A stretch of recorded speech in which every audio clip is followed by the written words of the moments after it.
Welcome back to Hollow Point Defense.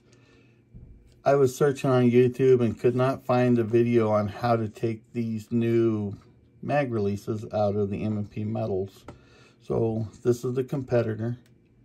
Basically, if you want to change over to the shorter one, the standard one, and take this extended one off, you'll just take this screw out.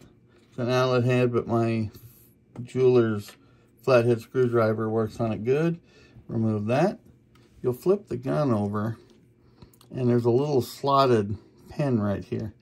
You'll push in clockwise, turn it about a quarter turn. This will pop right out. You'll take the one that they supply you, put it right back in the same way.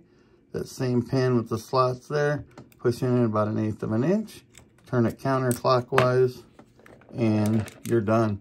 It's much easier, much easier than the poly one. You don't have to move anything inside. It's just that simple.